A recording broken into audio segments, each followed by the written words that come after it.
Hello, folks. We're going to get started now. Just let you get to your seats. Everyone wants to get to their seat. I'm Darren Rogan, and joining me today is Tim. How you doing?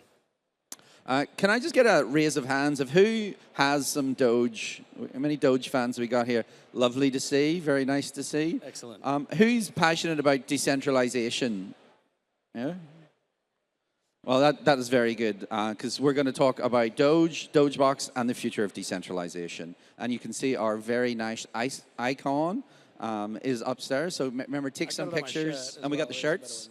And we're going to be talking about the boxes. Take some pictures, post, make some noise, let people know that Doge is still running and it's still good and it's do good every day rather than pumped up fun. But anyway, I won't get started too quickly. So Tim, tell us about Doge. Well, everyone here is a Doge fan. Well, most people are. But just very quickly, what is Dogecoin and how long has it been about? So Dogecoin, I guess, was started. A bit closer. Sorry, Dogecoin was started back in 2013 as a joke by people who were particularly annoyed at the greed behind Bitcoin and cryptocurrency. So they thought, let's make fun of this. Let's make a parody version of Bitcoin. But over the time, over those years, it's 10 years now, the community that built around Dogecoin being very lighthearted, very much into poking fun at cryptocurrency, started to look at things that they could do with this currency. And so a tipping economy online, on Reddit and on Twitter and those sorts of things emerged around that. And then the community really galvanized around this idea that Doge stands for do only good every day. And could we find things to do with our currency that would help people? And so you saw initiatives like Doge for Water, where we were digging wells in Africa and things like that. And that really consolidated the community around this idea that a cryptocurrency, not for saving, not as a like a digital gold, but as a means of exchange for as an actual payment. As an actual payment thing, yeah. And so that's really been the emphasis of Dogecoin for the last 10 years. And so it's got a very big community, millions of people. Yeah, well, what was the original big meme coin? Like, I remember the NASCAR days, the tipping days, being a Doge millionaire, throwing the Doge around, having heaps of fun. Yeah. And it's a lighthearted, coin, but it actually has some really core beliefs of community, which I think sets it above nearly every other sort of meme coin. Well, and that's the interesting thing is, Billy, when he created Dogecoin, Billy Marcus, he thought it'd be funny just to give it an inflation of, 5 billion new Dogecoin every year, and just thought, well, that'll make it useless. Actually, it turns out that that's a predictable 2.2% inflation curve, which works really well for an international currency. So we call it the accidental. I'd be happy if the Australian currency was only inflating at 2%. Absolutely. So there you go. There's an international currency that has a 2.2% inflation rate. People say, well, it's infinite. Well, it's infinite over an infinite amount of time. So that predictable inflation rate makes it actually really useful as a means of exchange. The idea that you don't hold on to it, you spend it. I mean, in the same way that... it would be funny to see the chart of the US dollar's inflation rate and Doge's inflation rate and take the names away and guess which one's the meme coin, Absolutely. But moving beyond that, one of the issues that I see in the industry is these large coins coming out with these very large centralized validator nodes. Where if you take Sui, for example, which is the new hot coin, it's 30-something million Sui to become a validator, and that's a fixed supply, and it creates these sort of cabals of executors. Because I remember, back in the Bitcoin days, you were home mining, if you know what I mean, and because of the way economics of power, because Bitcoin's very driven by power, we've sort of become a very power-hungry, cheapest power consolidated thing. So, as Doge was a proof-of-work coin, how do you feel the journey and what you're trying to do here with DogeBox sort of is in that a path to continue decentralization, or what do you think? Yeah, absolutely. Decentralization is a critical part of Dogecoin, and especially this idea that everyone, irrespective of their financial background, whether you're poor or rich, you should be able to jump in and join the network. And so DogeBox specifically is a mechanism for people to join the network, become a node on the network, and then spend their Dogecoin or set up a shop that accepts Dogecoin online without having to meet some sort of financial bar. And I think that we're definitely with this ethos of do only good every day. And I know we spoke last year down in Melbourne about Radio Doge, and we were trying there to bring cryptocurrency to the 1.8 billion unbanked people in the world in places where they don't even have electricity. Yeah. How can you give them a financial instrument? That heart of trying to take the people who are at the bottom of the pile and give them a tool that they can use to better themselves is a real fundamental part of Dogecoin. And so DogeBox is continuing that, I guess, emphasis on anyone can be part of it. When we talk about DogeBox, but you've got a picture of the DogeBox.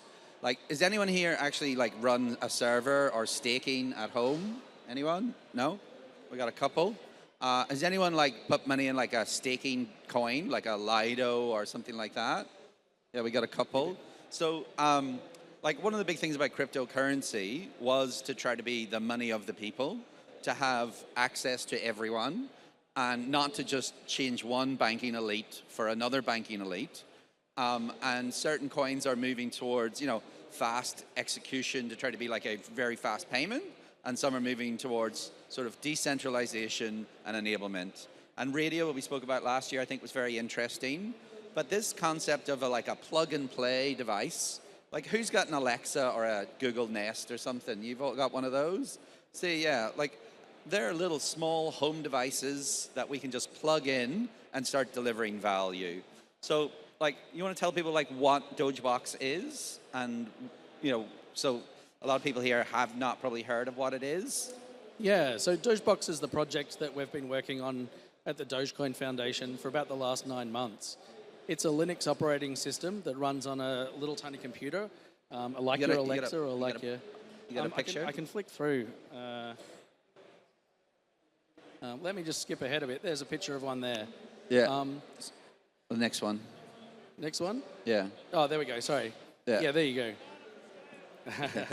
It's banana for scale. Banana is twice the size of that. So, So you could have one of these boxes just sitting on top of your fridge or anywhere you would sort of throw in Alexa. This is just like a little mini PC that's pre-installed. And I know that you've got some. I'm going to get one off you. I'm going to be running one myself. But I just want you to know that you don't need like a Bitcoin miner and a huge piece of kit and to be dropping $5,000 or 32 ETH to run a validator and to get participating in a decentralized network. You could run something like a DogeBox pretty easily. Yeah, and so one of the objectives of the DogeBox is to allow people, certainly in emerging economies, who might want to sell things online or sell things in their local shop and accept Dogecoin or any cryptocurrency really as a payment. How do you enable them to do that in a way that doesn't require them to sign up for some SaaS product or the kind of thing that they can buy for a relatively cheap price and self-host? Because the fact that you can self-host, like we were just talking about validators, if you go back to your previous slide, this happy, sad network, right? The next one? Happy, sad network. Happy, sad network. Yeah. In a happy network, you can run these devices at home. Anyone can plug one in, and we can have a network which crosses, the states and crosses countries. Rather than just having centralization in data centers, okay?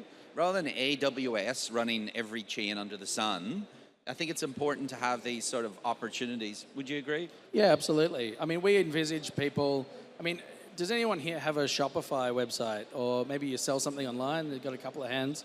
Get some at the back. You're paying $30 a month or something for Shopify. The idea is that we'll have open source solutions that you can run on your DogeBox. You can have it sitting in your shop. You can list your products. You can accept cryptocurrency. And that's a direct transaction on the L1 blockchain between you and your customer without any middleman. You don't need to have infrastructure other than this sitting in the corner. And people talk about redundancy, and you could have multiples of these if you wanted redundancy. But at the same time, the kinds of people who we envisage selling things in their local community probably don't need 5 nines of uptime. if the power goes out, their coffee machines stop working anyway, so they can't. So the idea is it good enough for most people? If it's good enough for the 99%, then absolutely. Yeah, we're not talking about high-frequency trading. I'm talking about getting a cup of coffee or something that a normal person does for cash, not high-frequency trading. So there is like the real economy and then the financialized economy, and a bunch of chains are going for that financialized. But Doge is really for the people, for normal transactions. So think about like, if I'm a shop or I'm going to do bartering, that you can have one of these boxes, and that we can have them sort of dotted around the world, and you can access into your local node, and then those transactions actually be done with Doge. Yeah, I think that's an important point. A lot of these cryptocurrencies that are looking at government legislation through the US, how do we convince the government to adopt these things? And I mean, that's good. I'm glad people are doing that. But that's a top-down approach, like that sort of legislative approach. Dogecoin being for the people, we tend to think that a bottom-up approach, a grassroots approach is better. So let's go into emerging economies where people have more flexibility around what they're allowed to do, and give people at their market stall the ability to accept cryptocurrency. Yeah. I think that's a really good idea. Absolutely, but it's not just a payment gateway. You've got the concept of Pups. You want to tell people what a Pup is? Yeah, I think I've got a slide. Is it the next one? What is DogeBox? So this, I've just got a little list here. DogeBox is a security hardened Linux distribution, but I think I got a bit down there. Decentralized store for finding and running pups. We went with Pups because puppies, Doge, dogs. Love it. Yep. Anyway, and we made up this name, packaged up programs. It was our backronym. But essentially, this is anything that you can run on a Linux server. We can package them up as a pup. They can be deployed in a decentralized marketplace on the DogeBox. So if you're running the DogeBox, you go in and there's a bit of a store. Everything's free because it's all open source software. And you might find a shopping cart for your business or something, and you can install that. And that talks directly to your L1 node running on your DogeBox, and that allows you to then build your business around cryptocurrency without any intermediary. It's just you and your piece of hardware. So that really simplifies people who want to build on top of Doge, because you've got like the heavy lifting done in an open source library that's there to choose from. So you can search, find something that's going to be useful, click the button, and then install, and it runs on your machine. Absolutely. You can set up Doge a DogeBox in 5 minutes and have a shop running on a node that you've one-click install your node, and you still got to sync the blockchain. That takes a little while, but it's all the power's in your hands to do that, and the power's in your hands to then build software for other people to build on top of that ecosystem as well. Yeah, we did say DogeBox, but if you flick to the next slide, you can run it on your own machine, so you don't have to physically buy the box. But the box just makes life easier. If you're busy like me, you just plug it in, hit play, and it's done, right? Yeah. But you could go do it yourself. Well, if you've got an old computer lying around at home that you're not using anymore, you can install DogeBox. You download it like any other Linux distribution, and it has a setup process that you go through. Yeah. It's fairly straightforward, yeah. Yeah, you could run a server if you wanted, but just the fact that you've got that nice sort of easy-to-use box makes life a bit easier. Yeah, and so what do you get in the box? And again, we're looking at selling the hardware at cost just because we want to get people using it. We're not trying to make a profit off this. But the software is all open source. So as you said, you can set this up on your own machine, or you can run a virtual machine. But out of the box, we've got Dogecoin core nodes set up and running in seconds. And then there's this shop, a list of software you can go through. And we'd like to encourage people to build software for the DogeBox. Well, the fact it's open source means you can take a project that already exists that may not be exactly what you want, and then start to customize that for your needs, which that will save you an immense amount of time than if you were to start from the very start. Absolutely. I mean, when I started at the Dogecoin Foundation 3 years ago, coming in as a software engineer, I asked myself the question, if I was being asked to integrate Dogecoin into an existing platform, how long would that take? And I had to answer the question, probably a team of a couple of people for 6 months. Now, what company who just has a passing interest in accepting cryptocurrency is going to invest 6 months of time in integrating that. So we really wanted I'm a fan of Dogecoin, but I don't think I'd ever pay to do that. Exactly. You know what I mean? So we needed to make this as easy as possible. And so some of the software that already exists on the DogeBox ecosystem, there's a thing called Giga Wallet, which we've built, which is basically a drop-in payment gateway that allows you to integrate into shopping carts. And we've got integrations for WooCommerce and Shopify and a few different things. So you can one-click install that and then be up and running. I think like those are normal commercial products that exist for a while. People know how to use them. You can get developers to help customize those, and then that one-click drop-in means that you could have a Doge store up and running pretty quickly. That's really good. Well, this is the Pups store, and this is completely decentralized. So you'll notice, I don't know whether people can read it. It says Manage Sources there, just underneath the heading. If you click that, it comes up, and you can paste the URL for a source for more Pups. And that can be a GitHub link or just any Git repository. And that will then add those to the shop. And so anyone can really produce software that runs on this. We've actually been talking to the Litecoin Foundation about getting the Litecoin core node set up on here. Oh, that's pretty cool. Yeah, because why not, right? Like, you know, you could come in, manage sources, add Litecoin, and then you install their L1 and then build shops on top of that. And so we're really open to working with other foundations and putting more L1s on there. I'll just skip over to the next one. This is a little bit more technical, but one of the things that we really wanted to do was provide a system where you as the user can configure what components of the system provide what functionality. And so we've got this sort of layered approach where you choose what pups you want to run. So you can see that we've got our Dogecoin core node down there at the bottom. But we've got other alternative nodes. You can switch those in and out without affecting the layers on top. So it's part of the decentralized nature of the blockchain is what is consensus around the protocol. It's anyone in the community should be able to propose, hey, we've got a fork of this, of the core node, we've added a new thing. And then if 51% of the network want to migrate to that, well, then that becomes the new protocol, right? There's a real risk about building infrastructure and locking people into one thing. And even if you do make it technically possible to switch your implementation, practically you're locking people in. And so I do have a couple of ASIC doorstops from previous locked-in options. So having something that's upgradable, I think, is quite important.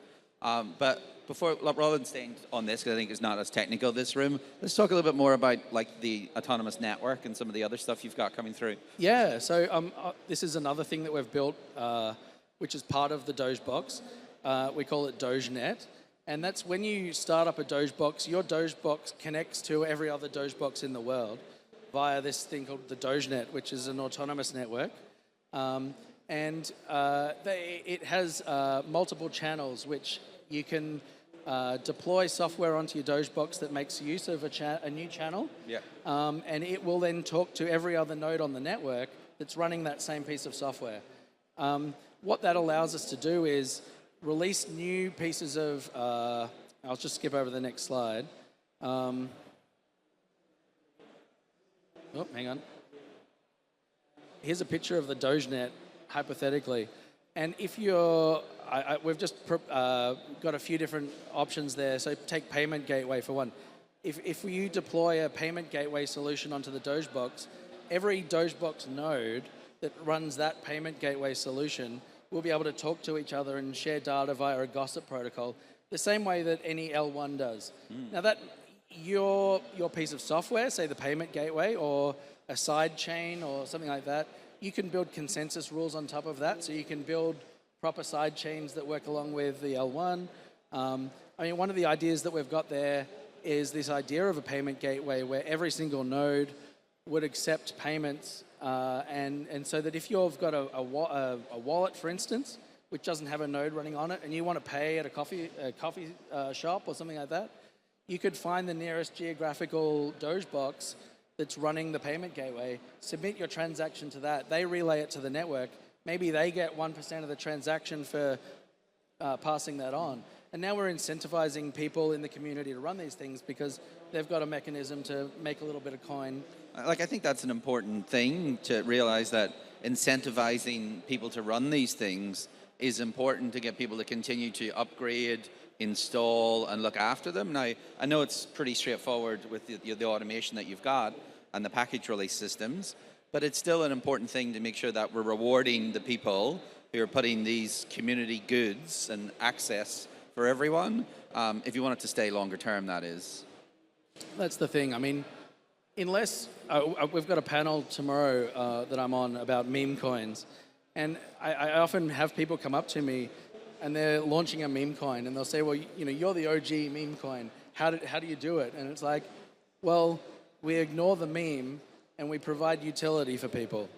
Like if you're building something, you should just take some of them down to the Star Casino and just be like, this is how you do it, folks. This is how you do it. All right. But if you're not providing utility for people, if you're not providing something that's beneficial in the long run, that's actually going to build a better world, then why would people continue to invest and continue to use your product? And so these sorts of things, especially incentivizing people to run the nodes themselves. Dogecoin actually has, last time I checked, close to 15,000 nodes running around the world.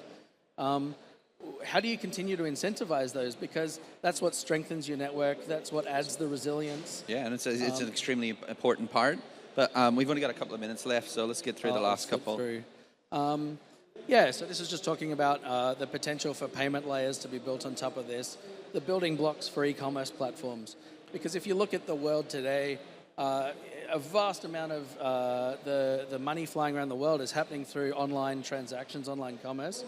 And if we want to start moving those things across onto cryptocurrency, the infrastructure needs to be there, right? 100%. And you don't want to get smashed with international costs of transferring one currency to another, and the middleman taking all. So if we're able to do our remittances, our invoices, all in Doge through the world, then we're able to sort of keep in that ecosystem and not sort of give money to useless middlemen. Absolutely. And so these tools that we're building, that we're delivering through the DogeBox, are there for anyone to build on. So if you want to start a startup in Southeast Asia, delivering payment gateways for shops in a marketplace, whatever, right? Do that. Take this stuff and build on top of it. If you can get rid of Western Union, I'd be very happy because they just exploit so many people. It's disgusting. Well, that's a great example. I mean, how much transient workforce is using Western Union to transfer a portion of their salary back home, maybe to India or... Like we have the same here with migrant workers, fruit pickers, so forth, coming over from Southeast Asia and the Polynesian regions, and then they're all remitting that money back too, and it's very expensive. The middlemen are taking 30% of their salary. Yeah, Western is normally Greater Western's like 30% minimum. Yeah. So that's a lot of money to be giving to a middleman for a remittance, which is a really transaction on the internet. It's ridiculous. If you're driving a taxi in Australia and you're sending some of that money, you're sending 70% of that home to your family, and Western Union are taking the lion's share of that. Move on to a L1 blockchain where the transaction costs under 1 cent. Yeah, you flick to the next slide, because you can stitch these things together. Just to remember, if you're going to build a product or you wanted to help roll these out. So you've got the DogeNet, which is the node connection. Then you've got the Giga wallet, which then allows you to do some of the invoicing. And then you can use Medusa.js. And I've not used Medusa.js. Well, Medusa.js is something that we've just started looking at. It's an open source shopping cart system. We haven't developed that, but it's pluggable. We're looking at what we're doing at the moment is we're adding a plug-in to connect that to Giga Wallet so that people can one-click install that and then have a shop ready to go. And so these are things that we can turn out in a couple of weeks. That if you were starting a startup and you're going to produce this as a SaaS product, it would take years and millions of dollars. But because these are open source solutions that we're just stitching together, we can throw them out very quickly. And the power then for people to take that up and run that in their own shop, and it really costs them nothing because it's open source software. They don't have to continue to pay a license fee to anyone. Why do we do this? Because it increases the utility of Dogecoin. We have connection islands all over, even Australia, where there's next to no internet, there's no Optus, there's no Telstra. You think that you could drop a Starlink somewhere, throw in some Wi-Fi connections, and actually start creating commerce in localized areas by using tools like that? I think that's real value that's being created that's accessible to other people. And the fact it's open source as well means that some other individual or community can sort of take that, run with it, and maybe do some more interesting stuff and sort of compound that value back. Yeah, absolutely. Absolutely. Yeah. That's it. And I mean, I think the last point that I wanted to make, if I can get the slide to change, a decentralized infrastructure platform for Dogecoin or for all of crypto. Because it's open source, there's nothing stopping other cryptocurrencies taking this, building their own software on top of it. And we're actually open to working with other crypto foundations if they're interested in putting their L1 blockchain on the DogeBox. Yeah, well, that's us for time, folks. Can you all give Tim a round of applause and Doge a round of applause? I hope you guys are very happy with what they're doing. Tim and I will be standing at the back if you've got any questions after this, but unfortunately our time is up, so we can't take questions from, I think, do only good every day, folks. Best of luck. Bye from me. Thank you very much. Talk to you soon.